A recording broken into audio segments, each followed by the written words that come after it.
par 360 et ça vous fait toujours 3,5. Vous voyez, bien aimé dans le Seigneur, et si vous prenez les 2 mois et demi là, plus les 30 jours là, ça vous fait 3,5. Vous voyez comment ça s'accorde, parce que ça va vous donner ici au total combien? 75 plus ça, ça fait 105.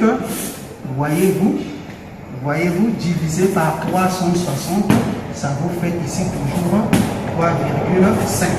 Voilà. Vous voyez, bien aimé dans le Seigneur, ça s'accorde plutôt par 30.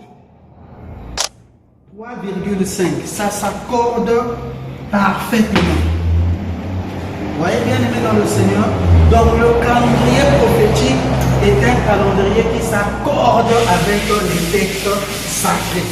Alors, bien aimé dans le Seigneur, maintenant que nous savons le temps de la fin, c'est en fait la dernière moitié de la dernière semaine. Maintenant, il faut le situer dans le plan de la rédemption. Voyez-vous? Or, le plan de la rédemption, suivant Daniel, il est donné dans Daniel 9. Voyez, vous allez le lire au verset 25 jusqu'au verset 27 si vous voulez. Vous voyez, le plan nous est donné. Vous voyez, le plan est là. Vous allez voir. Ici, nous avons 62 semaines qui ont servi à reconstruire les murailles, poser les portes et les verrous de Jérusalem par Esdras et Néhémie. Ensuite, il y a 7 semaines qui ont servi à reconstruire le temple par Zorobabel, voyez-vous. Et après ces 7 semaines-là, vous voyez, Jésus est venu. Vous voyez, donc c'était ici la première venue. La première venue. Et Jésus a accompli la moitié de la semaine, soit 3,35 ans. Ça se trouve dans la Bible, bien aimé dans le Seigneur. Jésus a commencé son ministère à 30 ans, vous lirez ça dans Luc, et à 33 ans et demi, il a été retranché. Donc ici, il a été retranché ici, vous avez la croix. Vous voyez, donc la première venue, il est venu pour le sacrifice. Voilà, le sacrifice. Voilà, il est venu pour le sacrifice, et après qu'il a fait ses 3 ans et demi, il a été retranché. Mais ici, quand il est venu, il était fils de l'homme. Fils de l'homme, ça veut dire Messie, prophète. Ensuite, il s'est tourné vers chez nous les nations, voyez-vous. Et quand il se tourne chez nous vers les nations, c'est la nuit. Et comme c'est la nuit, il faut allumer le chandelier. Voilà le chandelier. Vous avez ici votre chandelier à 7 branches. Voilà. Voilà le chandelier. Et quand vous avez le chandelier ici dans les âges de l'église, Jésus est fils de Dieu. Voilà, fils de Dieu. Fils de Dieu, ce halo de lumière que vous voyez au-dessus de la tête de frère Branham. Voilà, fils de Dieu. Et bien aimé dans le Seigneur, il y a encore un petit détail. C'est que la mort de Jésus sur la croix, la mort de Jésus sur la croix, en fait, l'intercession ne se fait pas ici, mais l'intercession se fait ici. Parce que dans l'Ancien Testament, lorsque on immolait un agneau, ensuite il fallait le poser sur la table des reins. Et la table des reins avait 4 cornes. Les 4 cornes là symbolisent les 4 premiers sceaux, qui ne sont rien d'autre que les 7 âges de l'Église. Et donc il fallait prendre l'anneau, le poser. Et quand on le pose là, il commence à faire l'intercession depuis l'âge d'Éphèse jusqu'à l'âge de la Odyssée. Donc l'intercession se fait ici.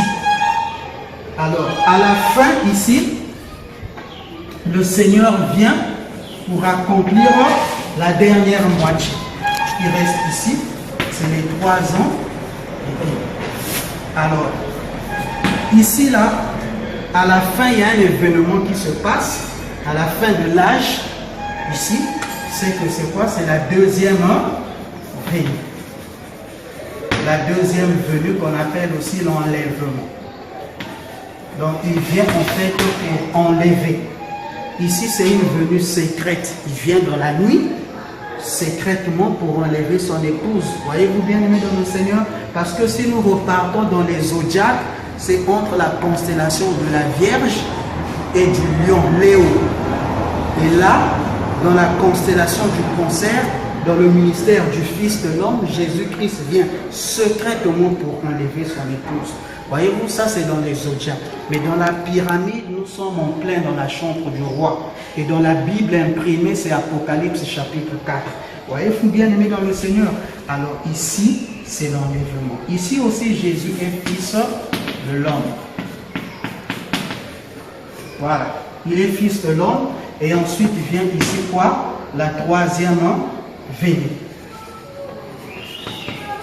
La troisième venue, il est le Dieu incarné.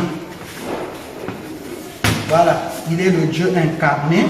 Ici, là, c'est le millénium. Voyez-vous? Voilà. Et après le millénium, ici, nous avons l'éternité. Voilà, l'éternité. Et ici, dans le millénium, il est fils de David. Voilà, il est fils de David. Voilà pourquoi, quand Jésus est venu, William Branham dit que Jésus connaissait le plan. Il connaissait le plan, nous pouvons le lire dans la révélation de Sexo.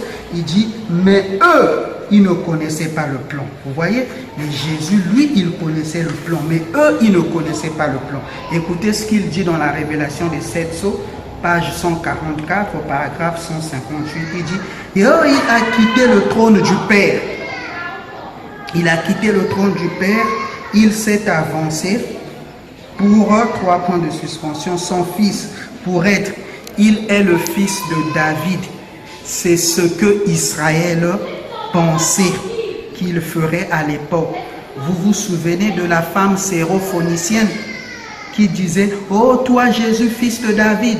Vous vous souvenez de l'aveugle Bartimée, oh toi fils de David. Oui, Jésus, lui, il savait ce qui était le plan. Jésus le savait, ce qui était le plan, mais eux, ils ne le savaient pas. Voyez? Et ils ont essayé de le forcer à prendre le trône jusqu'à Pilate pour lui, et ils lui ont posé la question. Vous voyez? Comme ils ne connaissaient pas le plan, voilà pourquoi ils forçaient Jésus. Voilà, Jésus, prends. Jésus, prends le trône. Nous allons te faire ceci. Vas-y, faire ceci. Vous voyez, la pression augmentait. Jusqu'à ce que Jésus les a dit, mon royaume n'est pas de ce monde. Vous voyez, c'était donc une mauvaise compréhension, une mauvaise interprétation. Et vous savez, la mauvaise interprétation de Pilate a fait périr près de 2000, près des enfants innocents de 0 à 2 ans. Vous voyez, cela a aussi une application spirituelle. Vous voyez, bien, tout ça, c'est quoi? La mauvaise interprétation. Voyez-vous, mais Jésus, lui, il connaissait le plan. Voyez-vous, Jésus savait que quand il est venu en Israël, il n'était pas fils de David, mais il était fils de l'homme. C'est pourquoi dans Matthieu chapitre 4, quand Satan est venu le proposer, non, écoute, regarde les royaumes de la terre. Tout cela m'appartient, cela m'a été donné. Si tu m'adores, alors je te l'ai donné. Mais Jésus s'est souvenu que le même démon-là, dans l'Ancien Testament, précisément dans Genèse, ce même démon-là est venu à Abraham pour dire, Abraham, je veux te donner la terre gratuitement, sans rien donner gratuitement. Mais Jésus, tout comme Abraham a dit, non, je ne la prendrai pas gratuitement, mais je vais la prendre à prix d'argent. Vous voyez, Jésus savait pour récupérer tout, il devait payer tout son pouvoir. Et qu'il savait que dans le millénium, tout devait lui revenir.